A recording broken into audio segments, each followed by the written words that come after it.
vous êtes déjà une petite centaine connectés. Je vous invite à me faire signe dans le chat dès lors que vous êtes là. Je vois des premiers messages qui s'affichent. Bonjour Orly, Kelly, Cécile, Sophie, Priscilla. A priori, tout fonctionne, tout va bien. On est super content de vous retrouver. On démarre ce mois de novembre avec un nouveau webinaire, une nouvelle édition de l'Instinct RH par Culture RH avec le rendez-vous qui est devenu maintenant incontournable. Si vous suivez un petit peu ce qui se passe sur Culture RH, vous savez qu'on n'en est pas notre premier webinaire aux côtés de l'équipe Kellyo pour parler du sujet de la paye. Donc, on est ravis de vous retrouver pour cette toute nouvelle édition. On est là pour à peu près 3 quarts d'heure, 1 heure ensemble pour aborder les actualités de la paye. Et pour ce faire, eh bien, on a 2 invités que vous connaissez peut-être déjà. Honneur d'abord à Laetitia, peut-être. Est-ce que tu veux bien, Laetitia, te présenter en 2-3 mots qui tu es, ce que tu fais de beau, pourquoi tu es là aujourd'hui, puis après, on passera la main à David. Tout à fait. Alors, Laetitia Baccelli, donc je suis consultante et rédactrice spécialisée en paye et j'interviens notamment pour Culture RH pour tous les sujets qui sont liés à la paye. Voilà, simple, Voilà. efficace. C'est simple. Il n'y a rien à ajouter. Parfait. Voilà, rien à David? ajouter. Très bien. Moi, David Verhagen, alors je travaille chez Kellyo, qui est un éditeur de logiciels de gestion des temps RH et paye. Et moi, je suis chef de produit pour la partie paye chez Kellyo, et donc en charge de superviser les évolutions de ce logiciel de paye. Parfait. Simple, efficace aussi, vous êtes alignés. C'est génial.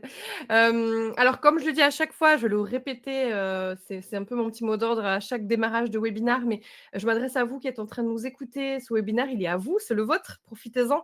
C'est l'occasion de poser plein de questions, de rebondir sur tout ce que David et Laetitia vont pouvoir vous partager aujourd'hui. Et vous allez voir que le webinaire, il est plutôt dense. Il y a plein d'actualités justement sur le sujet de la paix. Alors évidemment, tout ce qui va être partagé aujourd'hui, c'est ce que l'on sait à date, sous réserve que les choses évoluent. On sait combien ça bouge tous les jours. Tous les jours, il y a des nouvelles informations à capter. Donc bonjour à tous. Je vois que d'autres personnes nous ont rejoints entre-temps. Eh bien, bienvenue. On est là pour passer un bon moment ensemble. Petite vue rapide du sommaire et de ce qui vous attend sur cette édition. Alors, l'incontournable, évidemment, c'est la revalorisation du SMIC au 1er novembre 2024. On va voir un petit peu où est-ce qu'on en est. Le sujet, peut-être que c'est un des gros sujets qui vous intéressera, pour lesquels vous avez le plus d'attentes.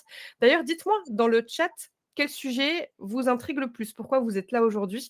Donc, ce sujet, le sujet phare, c'est le projet de loi de financement de la sécurité sociale, le PLFSS, c'est dur à dire, et le PLF 2025, donc quel changement pour la paye, les actualités DSN, la protection sociale complémentaire, la fin des périodes transitoires, quelques jurisprudences que je crois seront partagées par Laetitia, si je dis pas de bêtises, et puis un peu en vrac, quelques autres actualités autour de la paye, voilà, pour vous donner un petit peu un aperçu. Dites-nous dans le chat quel sujet vous intrigue le plus, pourquoi vous venez en particulier, est-ce qu'il y a une raison qui vous amène ici, et puis après, on va déjà pouvoir rentrer dans le vif du sujet, hein. On a beaucoup de choses à aborder, je crois. Enfin, vous avez beaucoup de choses à aborder, Laetitia et David.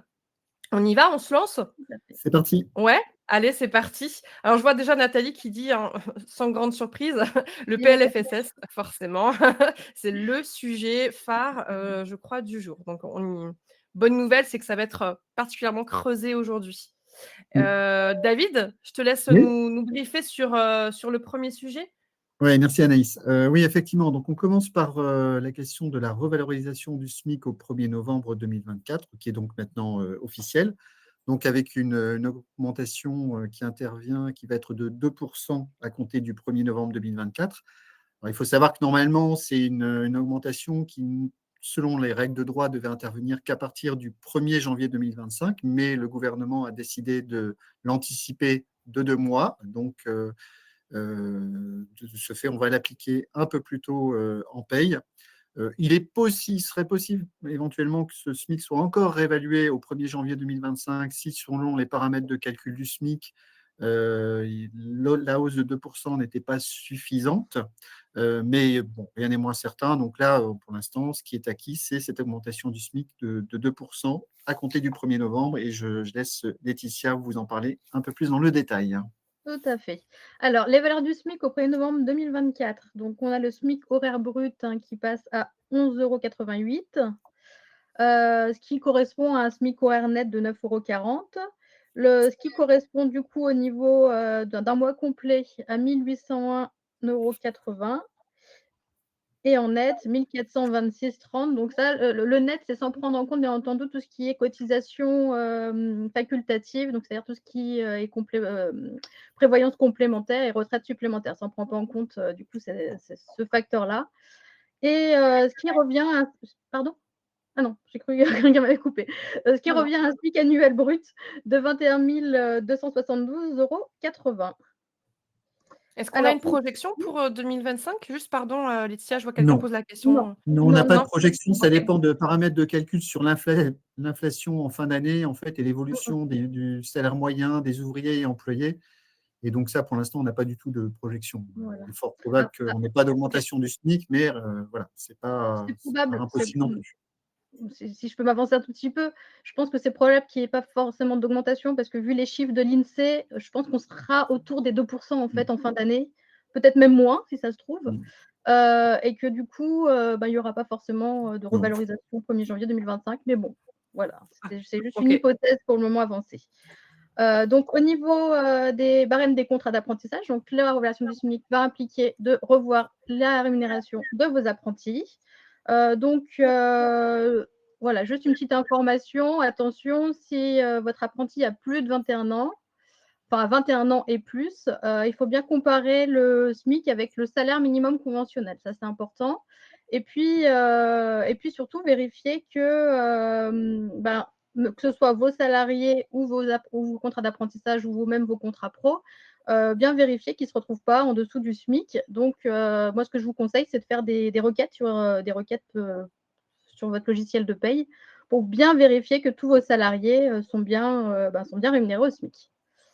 Donc au niveau des contrats de professionnalisation, donc pareil, hein, nouveau barème.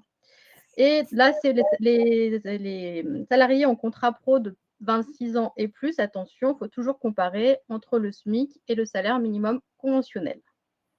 Donc, et toujours bien comparer au niveau de vos apprentis et vos contrats pro également, que vous n'avez pas un accord de branche ou un accord d'entreprise ou de groupe qui serait plus favorable, et toujours comparer le nouveau barème au 1er novembre 2024 et les barèmes de vos accords. Et prendre Et toujours… Laetitia, il y a Julie qui demande est-ce que les coefficients qui sont appliqués pour les alternants, est-ce qu'ils seront liés au diplôme visé ou au dernier diplôme? Est-ce que c'est un facteur qui impacte le coefficient? C'est le diplôme préparé lors de… C'est ça? Au niveau du barème, c'est le diplôme qui est préparé pour Ok, qui fait l'objet du contrat de professionnalisation. ok, ça marche, merci. Voilà. Voilà la suite. Alors, donc la révélation du SMIC va avoir aussi d'autres conséquences en paye. Donc, on a tout d'abord les IJSS maladie. Donc, le salaire rétabli qu'on déclare en DSN, il est plafonné du coup à 3 243,24 € pour les arrêts de travail qui sont prescrits à compter du 1er décembre 2024. Alors, attention, ce n'est pas 1er novembre pour les IJSS maladie, c'est 1er décembre. Donc, c'est une information qui a été confirmée par l'assurance maladie. Et donc, ce qui porte l'IJSS maximale à 53,31 € brut. Au niveau du congé de reclassement, donc la valeur plancher de la rémunération du salarié en congé de reclassement, elle est fixée à 85% du SMIC. Ce qui représente au 1er novembre 2024 1 531,53 €. Pour le prélèvement à la source, donc lorsque vous avez des contrats courts de moins de 2 mois, et que vous n'avez pas de taux personnalisé, vous devez appliquer du coup le taux neutre, vous pouvez appliquer un abattement de 739 € au 1er novembre 2024. Mais attention, il y a quand même une tolérance de l'administration. Vous pouvez encore appliquer l'abattement qui est en vigueur au 1er janvier 2024, qui est de 725 €. Et donc au niveau de l'activité partielle et de l'activité partielle de longue durée, donc pareil, il y a une augmentation de l'indemnité versée aux salariés et de l'allocation versée à l'employeur. Donc au niveau de l'indemnité d'activité partielle, on a le taux horaire brut maximum qui passe à 32,08 € et 37,43 € pour l'activité partielle de longue durée. Et au niveau de l'allocation qui est remboursée à l'employeur, elle passe à 19,25 € et 32,08 € en cas d'activité partielle de longue durée. Et là, une dernière info, on a l'avantage nature repas pour les hôtels, cafés, restaurants qui correspond en fait à la valeur du minimum garanti et qui passe à 4,22 €. Alors ensuite, donc la revalorisation du SMIC peut avoir également un impact du coup sur tout ce qui est allégement de cotisations. Donc on a d'abord la réduction générale des cotisations patronales. Donc en fait, en théorie, alors après je vous dirai, il y a une petite spécificité du coup liée au projet de loi de finances de la sécurité sociale pour 2025. Mais en théorie, on a une revalorisation du SMIC au 1er novembre 2024 au niveau du calcul, au niveau du paramètre SMIC de la réduction générale des cotisations patronales. Mais attention, on a le projet de loi de financement de la sécurité sociale pour 2025 qui prévoit de neutraliser cette hausse dans le calcul de la réduction. Donc ça signifie que là, en théorie, au niveau du paramétrage, vous devriez prendre en compte le nouveau paramètre SMIC, mais peut-être qu'il va falloir revenir dessus sur ce paramétrage en fin d'année, si la loi est votée en l'état. Ensuite, au niveau des exonérations spécifiques, donc le BOSS a mis à jour au 1er novembre 2024 les différents paramètres SMIC. Donc, par exemple, c'est le cas, par exemple, pour tout ce qui est emploi à domicile, l'exonération emploi à domicile, l'exonération sur les zones de revitalisation rurale, enfin voilà. Toutes les exonérations qui sont spécifiques, elles ont été mises à jour. Donc, on a eu une actualité du BOSS il y a quelques jours qui a mis à jour certaines choses, mais le BOSS n'a pas mis à jour justement tout ce qui était la réduction générale de cotisations. Ils ont pour le moment, ils ont battu en retraite en disant on attend de voir ce que va faire le projet de loi, quelles vont être les dispositions dans la loi de financement de la sécurité sociale pour 2025. Et au niveau du taux réduit d'assurance paye d'allocation familiale, donc là, il n'y a pas de revalorisation parce que justement le SMIC, il y avait déjà eu une modification au 1er janvier 2024. Donc le SMIC qui est pris en compte, c'est sa valeur au 31 décembre 2023. Donc un taux horaire de 11,52 €. Donc là, il n'y a pas de changement au niveau du paramétrage de ces taux réduits d'assurance maladie et d'allocation familiale. Donc, justement, j'en ai parlé tout à l'heure. Donc, le projet de loi de financement de la sécurité sociale et le projet de loi de financement Le 2025. fameux. Voilà, Qui est très attendu. J'ai vu dans le chat voilà, tout à fait. plusieurs personnes qui le mentionnaient. On va en parler. J'ai vu que c'était Voilà. Delphine, Nathalie, Karine, il y en a plein qui ont mentionné. Juste petite parenthèse, Céline qui dit qu'on entend un écho. Alors moi, je ne l'entends pas. Je ne sais pas si d'autres personnes l'entendent. Si c'est le cas, dites-le nous. Et si c'est le cas, effectivement, on va peut-être couper nos micros quand on ne parle pas pour éviter des échos. Moi, en tout cas, je n'ai pas entendu d'écho particulier. Voilà, si c'est dérangeant, est-ce que d'autres personnes l'entendent ou pas, dites-le nous. Et puis en attendant, il y a un petit écho, oui, apparemment. Ah, bon, quand on ne parle pas, on coupera nos micros, mais pour l'instant, on va laisser la main à David, je crois. Est-ce que c'est Là, toi, je voulais David? juste. Ah, pardon, vas-y, pardon. Je crois que l'écho vient de moi. Je m'entends parler quand je parle. Alors, je ne sais pas si Ah. c'est peut-être ça. Bon, C'est pour ça que j'avais l'impression qu'on me coupait à un moment lorsque je parlais, parce que en fait, tu t'entendais. Ouais, voilà, je pense que je m'entendais un petit peu. Alors, je ne sais pas si c'est ça. Bon, on va voir si vous avez le même problème lorsque David interviendra. Ça marche. On va veiller à se couper quand on ne parle Voilà, pas pour laisser exactement. la parole à la personne qui prend la parole. Exactement. Ça marche. Donc, au niveau du projet, donc c'est des 2 projets de financement. Alors là, ils étaient donc là cette semaine, depuis fin octobre. Les projets ont été déposés à l'Assemblée nationale le 10 octobre, donc présentés au Conseil des ministres et déposés à l'Assemblée nationale, avec du coup quelques semaines de retard. Donc, le projet de loi de financement de la sécurité sociale a été débattu à l'Assemblée nationale donc depuis fin octobre là, jusqu'à maintenant. Et là, il y a un dernier coup de théâtre. Donc, en fait, le délai légal a été dépassé. Il y a un délai en vertu d'un article de la Constitution. Et donc, le projet de loi va être déposé au Sénat sans qu'il soit adopté par l'Assemblée nationale. Donc voilà, c'est encore un dernier coup de théâtre sur ces projets de loi. Et il va être déposé sans forcément prendre en compte les amendements qui ont été votés à l'Assemblée nationale. Ce qu'il y a à savoir que là, à l'heure actuelle, à l'Assemblée nationale, ils ont supprimé l'essentiel des mesures qui ont un impact en paye, en fait. C'est ça qui est vraiment, qui est vraiment important à souligner, c'est que tout ce qu'on va vous dire, à l'Assemblée nationale, ils l'ont supprimé quasiment l'essentiel des mesures. Mais attention, c'est que le projet qui va être déposé au Sénat, on n'a pas encore le texte, il pourra peut-être, tous ces articles pourront peut-être être réintégrés. Et encore une dernière chose, c'est que voilà, aussi, on ne sait pas ce qui va se passer. Est-ce que le Sénat va voter est-ce que le gouvernement va engager sa responsabilité pour le texte? Bon, en tout cas, c'est pour ça qu'on va rester vraiment dans ce qui à l'heure dans le texte initial. Je vais laisser la parole à David pour vous présenter tout ça. Merci, Laetitia. Oui, effectivement, donc sur ces projets de loi de finances, effectivement, des mesures quand même assez significatives en paye cette année. Alors, on va commencer déjà par des mesures qui pourraient affecter déjà le calcul de la réduction générale sur 2024. Donc, avec des effets potentiellement rétroactifs. Donc, vous l'imaginez, toutes les complexités que cela peut engendrer en paye. On va d'abord parler donc de la prime de partage de la valeur, puisque celle-ci, selon le projet du gouvernement, serait désormais prise en compte dans le calcul de la réduction générale de cotisation patronale. Alors attention, ça ne veut pas dire que c'est à l'avantage des entreprises, au contraire, ça veut dire que cette prime de partage de la valeur, elle va être prise en compte dans la rémunération à comparer à la limite de 1,6 SMIC, et donc va agir dans un sens défavorable pour le calcul de la réduction générale.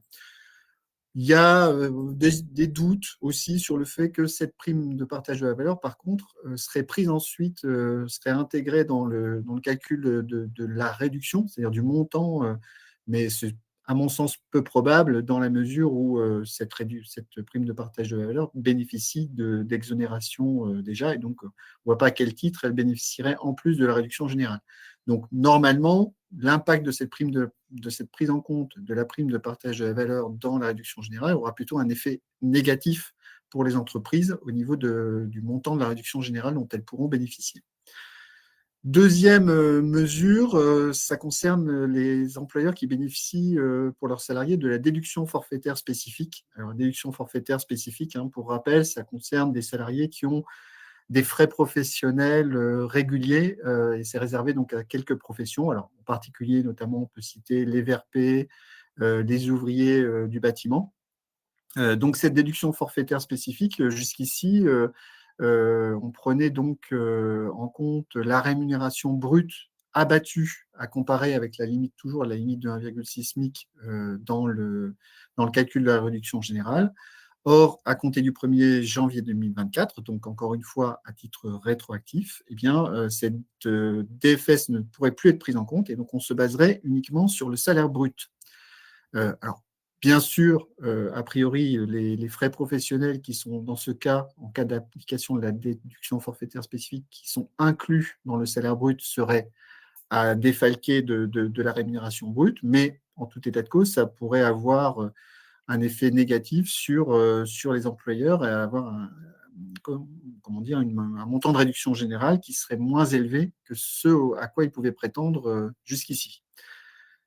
Troisième mesure un peu qui vient affecter effectivement le montant de la réduction générale dans un sens défavorable aux employeurs, c'est effectivement, comme l'évoquait Laetitia tout à l'heure, c'est la neutralisation du SMIC au 1er novembre 2024, puisque normalement, quand le SMIC augmente, la limite étant égale à 1,6 SMIC, eh bien, c'est toujours le SMIC dans sa dernière valeur qui est prise en compte.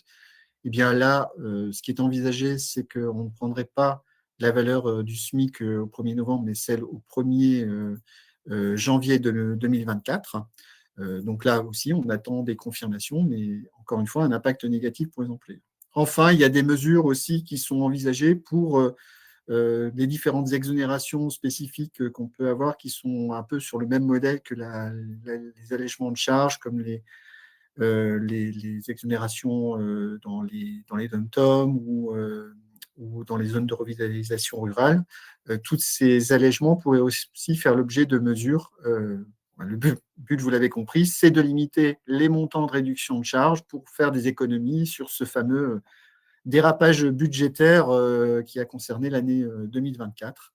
Le gouvernement cherche à faire des économies et donc il y a un certain nombre de mesures qui sont ciblées. Voilà pour l'année 2024. On va parler maintenant des années 2025-2026 avec ce qu'on peut appeler les allègements généraux, c'est-à-dire des allègements qui ont vocation à s'appliquer, sauf dispositif d'exonération spécifique, à tous les employeurs. On va tout d'abord parler de la réduction cotisation assurance maladie, avec, vous voyez dans ce tableau en première ligne, plusieurs évolutions à horizon 2025-2026. Je l'ai mis pour mémoire dans le tableau, vous avez 2024 un plafond de rémunération qui est à 2,5 SMIC au taux horaire du SMIC au 31 décembre 2023. Pour 2025, on passerait non plus, on ne serait plus à 2,5 SMIC, mais à 2,2 SMIC au taux horaire du SMIC, cette fois-ci au 1er janvier 2025. Donc, on a un abaissement du seuil qui fait que les entreprises dont les salariés avaient des salaires supérieurs à 2,2 SMIC et inférieurs à 2,5 SMIC ne bénéficieront plus de cette réduction de cotisation patronale.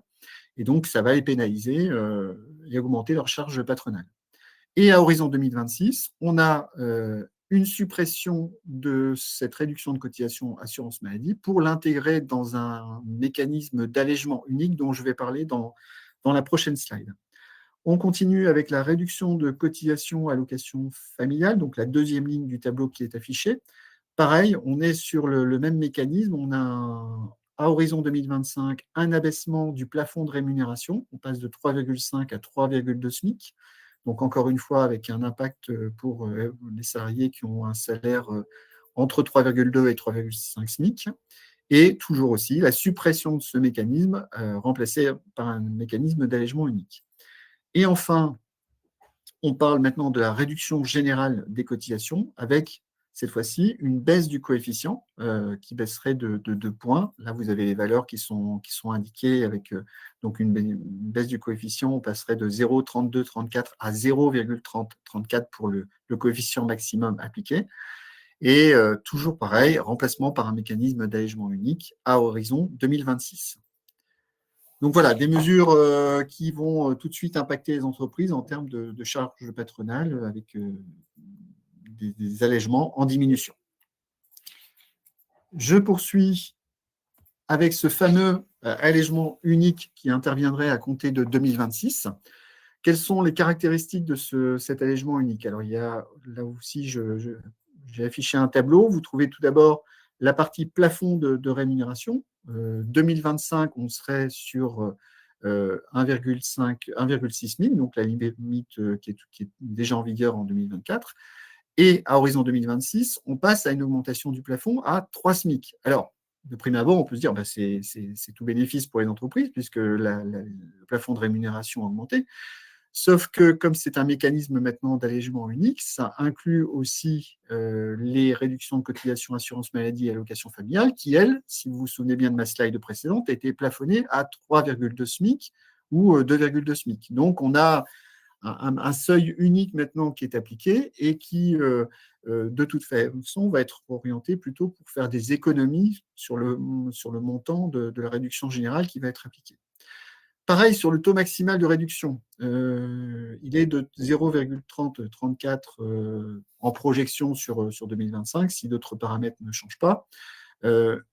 Là, vous voyez sur 2026, j'ai indiqué baisse du coefficient maximum et pourtant, vous voyez une valeur à 0,3614, donc qui est plutôt supérieure à 0,3034. Effectivement, on a l'impression qu'on a une augmentation du coefficient qui est applicable, mais en fait, c'est un effet d'optique, je dirais, parce que normalement, on aurait dû avoir un taux à 0,3814 puisqu'on intégrerait dans ce taux la réduction de cotisation assurance maladie et la réduction de cotisation assurance familiale qui, elles, disparaissent à horizon de 2025, à horizon 2026, pardon. Donc, en réalité, il y a une baisse du coefficient maximum qui est appliqué. On aurait dû avoir, encore une fois, un taux à 0,3814 et non pas à 0,3614. Enfin, dernière caractéristique de ce nouvel allègement unique, c'est la dégressivité en fonction du niveau de rémunération.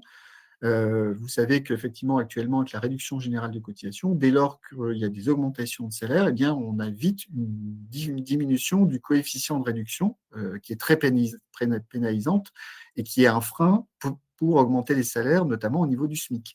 Donc, le projet du gouvernement, c'est de lever ces freins à l'augmentation du SMIC par une pente de dégressivité qui serait adoucie avec une nouvelle formule de calcul. Je ne vous donne pas le détail de la formule de calcul, mais retenez la philosophie. C'est l'idée d'avoir une pente de dégressivité qui serait moins forte. Bon, à charge égale. Je pense que l'objet encore une fois, compte tenu du contexte budgétaire de la France, eh bien, on sent qu'il n'y aura pas forcément de cadeaux pour les employeurs à ce niveau-là. Donc, l'idée, c'est de faire une dégressivité plus douce, mais à charge constante budgétaire, en fait. Voilà pour ce qui était des allègements de charges. On va parler maintenant dans ce projet de loi de finances, et toujours, comme je le rappelle, à prendre à titre conditionnel. Ce qui est envisagé aussi, c'est la réduction des exonérations salariales et des aides à l'apprentissage. Alors, encore une fois, plusieurs types de mesures qui vont affecter les apprentis, enfin la rémunération versée aux apprentis. Il y a tout d'abord l'exonération de cotisations salariales. En 2024, elle s'appliquait jusqu'à 79% du SMIC versé à un apprenti.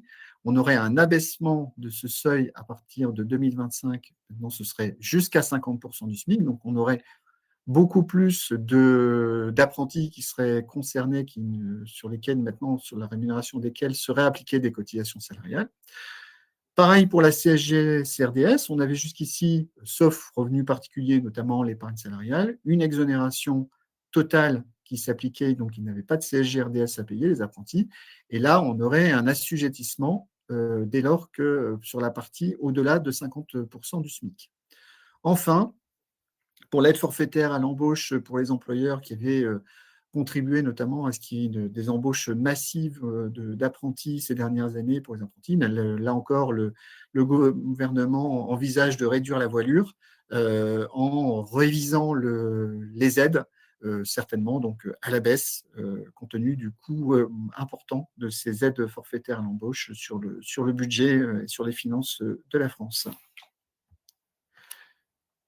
Troisième, autre mesure, alors qui n'est pas intégrée, elle, dans le projet de loi de financement de la sécurité sociale, mais qui correspond à un décret qui lui aussi va intervenir à partir du 1er janvier 2025, et c'est pour ça qu'on l'a mis dans ce même thème, parce que c'est dans la même temporalité et ça a un impact aussi pour les employeurs. C'est l'impact de l'IJSS maladie sur un abaissement du salaire plafond pour le calcul des IJSS. Alors, je ne vais peut-être pas entrer dans le détail, vous l'avez ici qui s'affiche à l'écran. En gros, le projet du gouvernement, c'est d'abaisser la limite des salaires pris en compte pour le calcul du revenu antérieur qui passerait de 1,8 à 1,4 SMIC. Donc, concrètement, ça veut dire qu'un salarié qui aurait au-delà de 1,4 SMIC, un salaire aurait des indemnités journalières moins élevées que ceux auxquels il pouvait prétendre jusqu'ici, puisque jusqu'à 1,8 SMIC, il n'y avait pas de plafonnement. Voilà. Donc, on a un abaissement de ce plafond. Ça a une conséquence, donc on l'a vu pour les salariés potentiellement, mais ça a aussi une conséquence pour les employeurs. En effet, souvent, maintenant, il y a une obligation de maintien de salaire qui s'applique soit légalement, soit en raison de conventions collectives.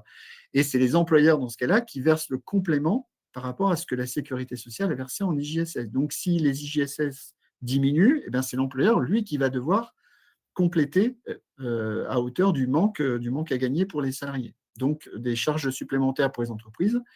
Et puis, ça peut arriver aussi que les entreprises soient couvertes dans le cadre d'un contrat de mensualisation qui permet de financer en fait ce maintien de salaire via un régime de prévoyance. Bien sûr, si le coût de ce risque couvert par l'organisme de prévoyance augmente en raison de cette baisse des IJSS maladie, pareil, les employeurs subiront une augmentation de cotisation pour couvrir cet accroissement de charges. Donc voilà, beaucoup de mesures qui affectent et qui vont avoir un impact sur le coût du travail pour les employeurs. Je te passe la parole, Laetitia, maintenant pour la suite des mesures de ce projet de loi de finances.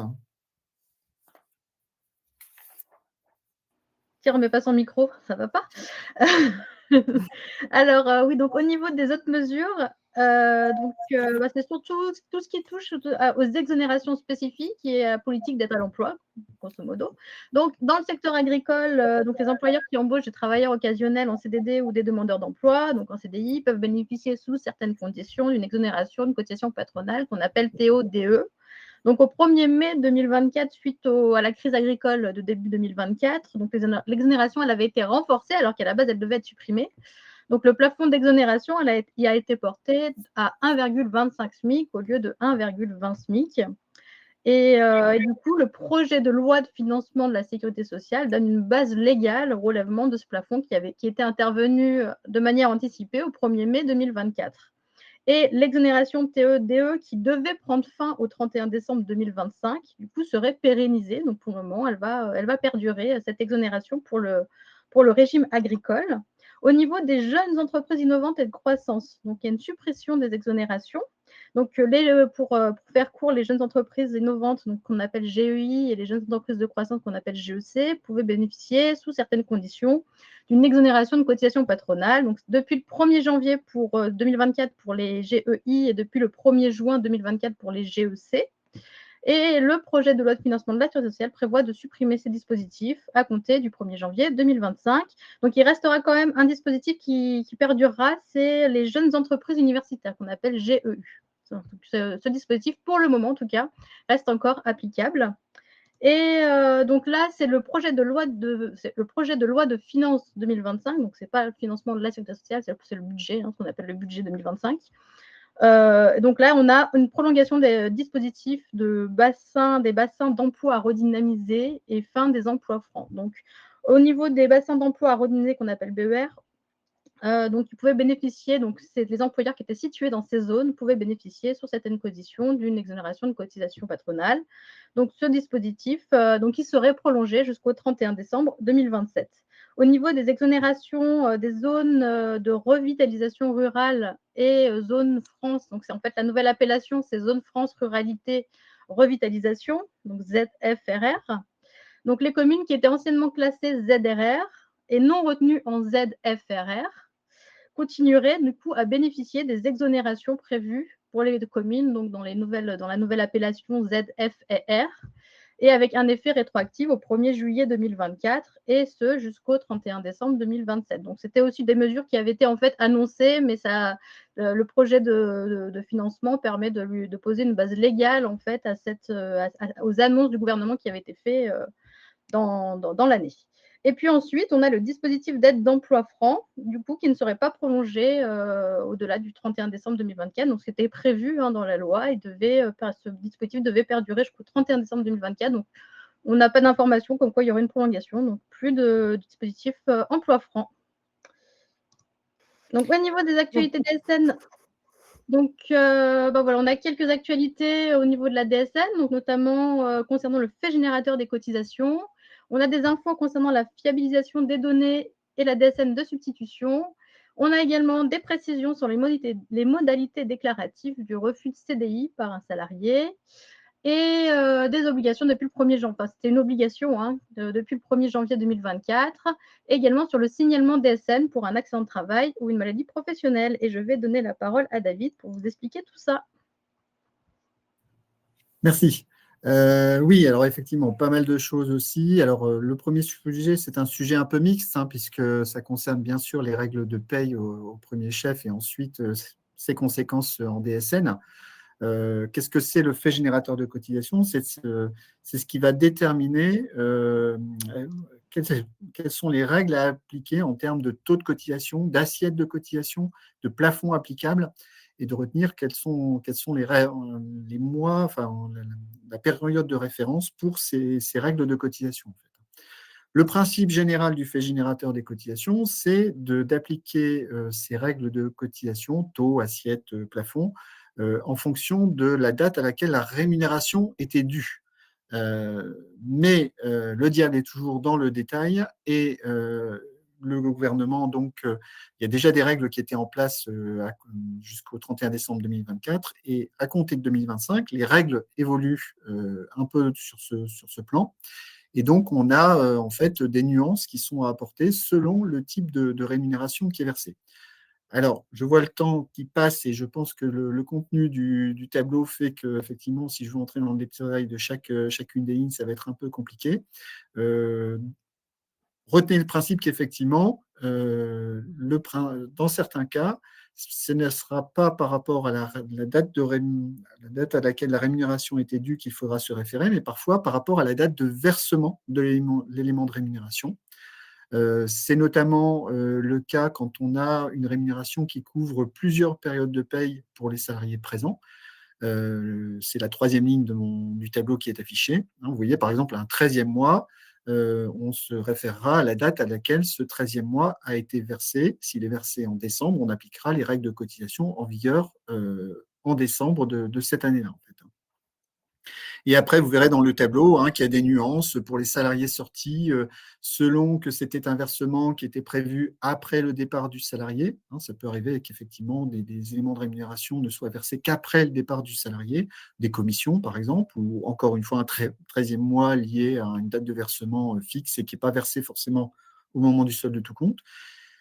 Mais on peut aussi avoir des différences de traitement si par contre c'est un rappel de salaire, c'est-à-dire qu'on a oublié de verser avant le départ du salarié une somme, et là les règles ne sont pas les mêmes. Donc là, malheureusement, dans le cadre de ce webinaire, je ne peux pas vous détailler tout le détail de ce tableau. Je pense que vous aurez la possibilité de le consulter. La philosophie, c'est de retenir qu'effectivement, il n'y a pas une règle unique et que selon le type de rémunération que vous versez, eh bien, il y aura des conséquences en paye différentes et en DSN aussi, puisqu'en DSN, dans ce cas-là, vous devez déterminer des périodes de rattachement distinctes au niveau des blocs 51, 78, 81 de la DSN. J'enchaîne avec… Oui. On a Nathalie, David, pardon. On a Nathalie qui dit j'avais cru comprendre que le fait générateur était reporté en 2027. Pas à ma connaissance. Bon, bah voilà. Maintenant, voilà. Moi, je n'ai pas vu passer l'information. Laetitia, je ne sais pas si tu as vu passer quelque chose comme ça, toi. Moi, non, c'est une information qui a été communiquée par Net Entreprise, donc le JPMBS a communiqué cette information, donc non. Normalement, c'est bien en vigueur. C'est un texte qui existe depuis janvier 2024, mais qui était prévu déjà pour être appliqué à compter du 1er janvier 2025. Donc, il y avait déjà une période un peu d'annonce, on va dire, permettant l'adaptation par rapport à ça. Et effectivement, comme le dit Laetitia, il y a eu effectivement des consignes DSN qui ont été mises pour s'adapter à ces nouvelles règles. Ok. On passe maintenant à la partie fiabilisation des données DSN et la notion de DSN de substitution, qui sont vraiment des grosses innovations en matière de DSN. Alors, on va rappeler ce qu'on entend par ces différentes notions. Alors, ce qui existe déjà, première ligne du tableau qui est affichée, c'est les CRM mensuels. Ça, vous les connaissez. C'est des comptes rendus métiers qui vous sont envoyés suite à l'envoi de la DSN. Vous recevez en retour des comptes rendus métiers avec des anomalies à corriger, soit avant l'échéance de la DSN si vous avez le temps, soit après l'échéance de la DSN, sous la forme de blocs de régularisation. La nouveauté, c'est que maintenant, on va avoir aussi une notion de CRM de rappel. Alors, qu'est-ce qu'un CRM de rappel ? Ça va être un message qui va être émis annuellement en mars de chaque année pour récapituler les anomalies qui n'auront pas été corrigées par les employeurs l'année précédente. Et à réception de ce CRM, les entreprises auront 2 mois pour effectuer la correction qui est attendue ou pour éventuellement contester l'anomalie s'ils ne sont pas d'accord avec le contenu de l'anomalie qu'on leur signale. En fait. Cette nouveauté, elle va intervenir à compter pour la première fois à partir de mars 2025. Alors, c'est un premier galop d'essai, je dirais, parce qu'effectivement, il n'y aura pas de conséquences a priori immédiates par rapport à cette notion de CRM de rappel. Il y a une mise en œuvre progressive qui va se mettre en place. Et à compter de 2026, va se mettre en place aussi la DSN de substitution. Le principe là, c'est que si les anomalies qui n'ont pas été mentionnées dans le CRM de rappel ne sont pas corrigées, eh bien, l'URSSAF aura la possibilité de produire spontanément des DSN de substitution en mai de l'année N+1, donc 2 mois après, on va dire, l'émission du CRM de rappel. Si l'entreprise n'a pas contesté ou n'a pas corrigé les anomalies, eh bien, c'est l'URSSAF qui se substituera et produira une DSN de substitution pour l'entreprise. Et ça va donc s'appliquer à partir de mai 2026 pour la première fois au titre des CRM de rappel, avec bien sûr potentiellement des conséquences sous forme de rappel de cotisation à payer pour les entreprises, si cette DSN de substitution aboutit à des cotisations en plus à payer par les entreprises. Donc voilà, de grosse évolution au niveau de la DSN. On passe maintenant à une phase de contrôle qui est encore renforcée au niveau de la DSN. Je vais parler maintenant du refus de CDI par un salarié. Ça, c'est quelque chose qui existe maintenant depuis le 1er janvier 2024. Un salarié, lorsqu'un employeur propose à un salarié en CDD que la relation se poursuive à l'issue de son contrat sous la forme d'un CDI, cette proposition, elle doit être notifiée à l'intéressé par écrit. Donc, il y a une notification qui est écrite, qui indique que le salarié dispose d'un délai de réflexion et en cas de silence, son silence faudra un refus. Mais attention, le refus n'est pas neutre parce que en cas de refus du salarié, s'il a refusé 2 fois des propositions pour un emploi similaire, donc avec des conditions de rémunération équivalentes, une même classification, etc. Si cet emploi, s'il a refusé 2 fois un CDI avec des différents employeurs, il peut être privé d'indemnisation chômage. Alors, bien sûr, il y a toujours des exceptions, mais on ne va pas les citer ici dans le cadre de ce webinaire, mais le principe général est le suivant. Et donc, c'est une nouvelle obligation pour les salariés, mais c'est aussi une nouvelle obligation pour les employeurs, parce que ça va se traduire, d'une part, par l'obligation pour l'employeur lorsqu'il est confronté à un refus du salarié de renseigner cette information sur une plateforme Internet qui est dédiée, qui est spécifique, dans un délai d'1 mois, en apportant les éléments justifiant du caractère similaire de l'emploi proposé, donc nouvelle obligation pour les employeurs. Ça, c'est sur une plateforme dédiée spécifique. Et en DSN, on double l'information, puisque maintenant, il y a une nouvelle rubrique en DSN qui devra être renseignée à l'occasion d'un signalement FCTU et reportée ensuite dans la DSN mensuelle qui suivra l'émission de ce signalement FCTU pour signaler aussi là qu'il y a eu un refus du salarié. Donc, vous aurez cette nouvelle information apportée en DSN et vos logiciels de paye prévoiront donc cette nouvelle faculté, enfin cette nouvelle information à renseigner. Je termine ces nouveautés DSN par le signalement AT-MP, le signalement accident de travail et maladie professionnelle. Vous savez que par l'intermédiaire de la DSN, on peut émettre des signalements d'arrêt de travail pour que le système d'information et la CNAM ensuite puissent calculer automatiquement les indemnités journalières qui sont dues. Il y a une particularité dans le cas de l'accident de travail, c'est que parfois, il y a un délai d'instruction qui est nécessaire pour valider qu'on est bien en présence d'un accident de travail. Et souvent, ce qui se pratique dans ce cas-là, c'est que dans l'intervalle, la CPM verse à titre provisionnel des IJ maladie. Donc, la sécurité sociale peut demander des informations complémentaires pour pouvoir calculer aussi les IJ maladie. Maintenant, avec la DSN, comme toutes les informations sont transmises en amont, en fait, en présence d'un signalement accident de travail, maladie professionnelle, le système d'information DSN sera capable de produire une attestation de salaire maladie dite fictive par le système d'information DSN, de manière à ce que l'assurance maladie dispose de l'ensemble des informations pour calculer déjà à titre provisionnel les IJSS maladie, le temps de savoir si réellement elle doit indemniser complémentairement en fait, sous la forme d'accident de travail. Voilà pour ce qui était des nouveautés DSN. Maintenant, on va parler de la protection sociale complémentaire. Alors, dans ce domaine-là, vous savez que la protection sociale complémentaire, c'est d'abord des contrats qui sont conclus avec des organismes de protection sociale complémentaire, organismes de prévoyance. Mais au-delà de ce contrat qui est conclu avec ces organismes, il y a un acte juridique qui doit être mis en place dans l'entreprise pour concrétiser et formaliser l'engagement de l'employeur vis-à-vis de ses salariés.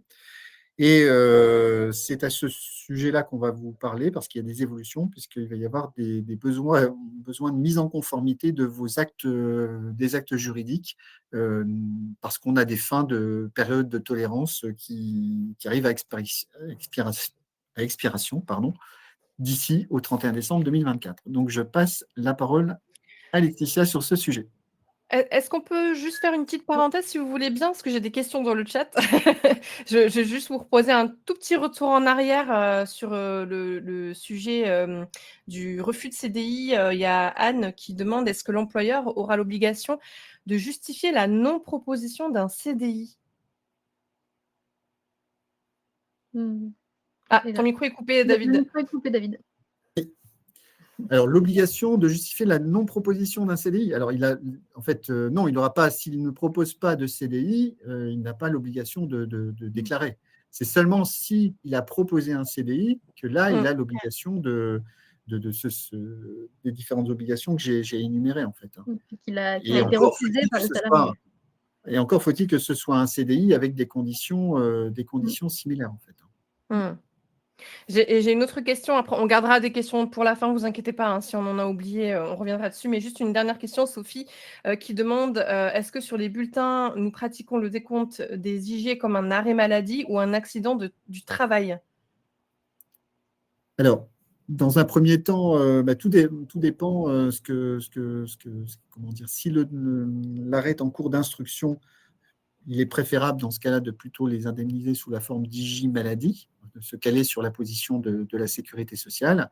Et ensuite, éventuellement, si l'accident de travail est reconnu officiellement, là, il y a une requalification à faire en paye et à la fois en DSN, ce qui n'est pas une affaire simple, parce qu'effectivement, ça revient à refaire tous les calculs en arrière et à tout redéclarer avec les bonnes périodes en DSN. Parfait. Je vous propose de garder vos questions au chaud. On y reviendra sur la fin et puis comme ça, on peut avancer sur le sujet de la protection sociale complémentaire. Je te redonne la main, Laetitia. Pardon, je t'avais coupé. Super. Non, il n'y a pas de souci, c'est super intéressant.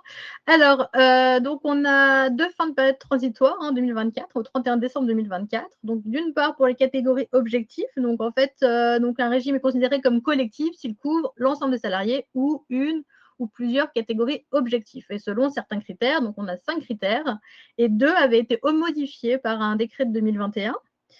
Donc, c'était au niveau, sans rentrer dans les détails, c'était donc un critère concernant les catégories cadres et non cadres qui avait été redéfini et en tout cas précisé. Et également tout ce qui est donc critères au niveau du niveau de rémunération. Et donc, au 31 décembre 2024, donc fin de la période transitoire, donc les actes qui instituent les garanties de protection complémentaire doivent être conformes à la nouvelle définition des catégories objectifs, donc au 1er janvier 2025. Donc là, clairement, vous avez 2 mois pour vous mettre en conformité. Ensuite, au niveau la deuxième fin de période transitoire, c'est au niveau donc du cas de suspension du contrat de travail. Donc pareil, au niveau du caractère collectif, donc certaines garanties, elles doivent être maintenues durant les périodes de suspension du contrat de travail, donc à partir du moment où la rémunération est maintenue par l'employeur. Donc il y a 2 cas. Il y a quand la rémunération est maintenue par l'employeur, donc quand il y a un maintien de salaire ou des IJ complémentaires, donc par exemple de prévoyance. Donc là, c'est toutes les garanties qui doivent être maintenues.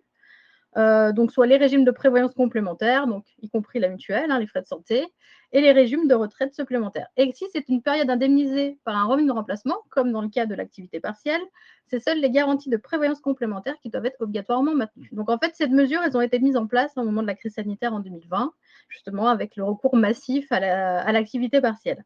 Donc là, on a une fin de délai de mise en conformité au 31 décembre 2024. Donc, il y avait déjà eu au niveau des actes mis en place par décision unilatérale, il y avait déjà eu une fin de tolérance, donc c'était en 2023, je crois, de mémoire. Et du coup, là, c'est tout ce qui est accord collectif et référendum. Donc là, la tolérance se finit au 31 décembre 2024. Donc, il faut mettre en conformité donc vos actes de mise en place des garanties de prévoyance complémentaire. Donc, à partir du 1er janvier, il n'y aura plus de tolérance. Donc, on a sectionné 3 petites jurisprudences. Donc là, je pense qu'on va, 48 minutes quand même. On va essayer d'aller un peu vite. Donc, on a sélectionné 3 jurisprudences donc concernant la pause rémunérée, l'accord de modulation et puis le transfert volontaire de contrat. Je vais laisser la parole à David qui va vous expliquer tout ça. Alors oui, on va essayer de faire vite, même si ce n'est pas toujours facile, parce qu'effectivement, des fois, c'est une notion qui mérite de la nuance, et ce n'est pas simple d'expliquer en 2 minutes, c'est contentieux. sans approximation. Mais effectivement, là, on avait un litige sur la notion de pause rémunérée prévue par une convention collective.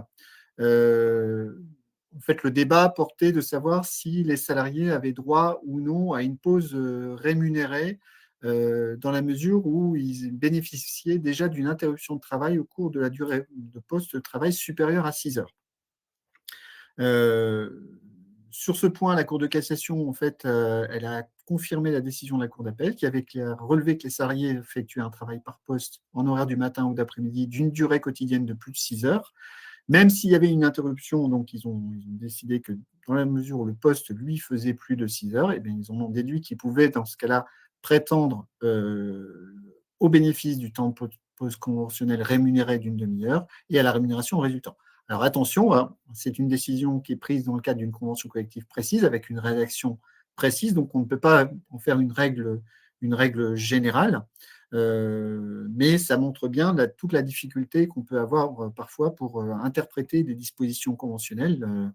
Les juridictions, dans ce cas précis, ont bien mis en évidence que la rédaction du texte posait question, parce que, effectivement, quand on voit ce que j'ai affiché dans les dispositions conventionnelles, le texte parlait bien de lorsque les salariés travaillent de façon ininterrompue dans un poste. Donc, c'était vraiment cette notion de savoir s'il y avait interruption ou pas du poste du fait de la petite pause qui était accordée par l'employeur dans la période de 6 heures. Et en l'occurrence, voilà, il a été considéré que ce n'était pas une condition requise, même s'il y avait une interruption. Donc ça, c'est la première décision dont on voulait vous parler. Ensuite, une autre décision qui est intervenue pour les entreprises qui pratiquent la modulation avec la situation de lissage de la rémunération. Donc, ça veut dire que là, dans ce cas de figure, les entreprises, en quelque sorte, versent tous les mois le même salaire, indépendamment du nombre d'heures de travail qui varie chaque mois en application du planning de modulation. Et il peut arriver effectivement que dans certains cas, finalement, le salarié en fin d'année a travaillé moins d'heures que prévu au terme de la période d'aménagement, et se pose donc la question de la régularisation du trop versé de salaire sur la dernière paye de la période. Donc sur ce point, la Cour de cassation a aussi émis une décision, et en précisant que lorsqu'un salarié qui est soumis à un tel dispositif bénéficie d'un trop perçu, eh bien dans ce cas-là, une régularisation peut être opérée par l'employeur, sauf si le déficit d'heures travaillées relève d'une insuffisance de planification de la part de l'employeur. Donc on a une affirmation à la fois du droit à la rémunération, mais aussi une limite quant à ses conditions d'application. Et là, le litige en particulier portait sur le fait de qui a la charge de la preuve. Est-ce que c'est au salarié à prouver que l'employeur n'a pas fait d'efforts suffisants de planification, ou bien est-ce que c'est à l'employeur de prouver qu'il a fait des efforts suffisants en matière de planification pour justifier qu'au final, le trop perçu n'est pas de sa responsabilité. Et donc là, effectivement, la Cour de cassation a tranché en disant que c'était à l'employeur de prouver qu'il avait fait des efforts suffisants pour planifier le travail et justifier ensuite la mesure de récupération de la somme.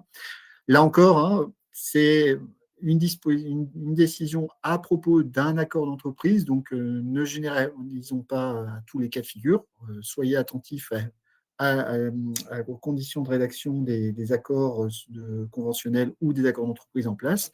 Mais on a une illustration ici d'une décision de la Cour de cassation dans ce domaine, qui peut être appliqué à des dispositions par analogie qui seraient similaires. Dernière décision sur laquelle on voulait revenir, ça concerne la question du transfert volontaire de contrat vers une autre entreprise. Je rappelle qu'il y a différentes situations de transfert de salariés. On a tout d'abord le transfert légal qui est prévu par le Code du travail, quand notamment il y a une succession, une vente, une fusion d'entreprises. Et bien dans ce cas-là, la loi prévoit un transfert automatique du contrat de travail sans formalisme imposé. Ça se fait automatiquement.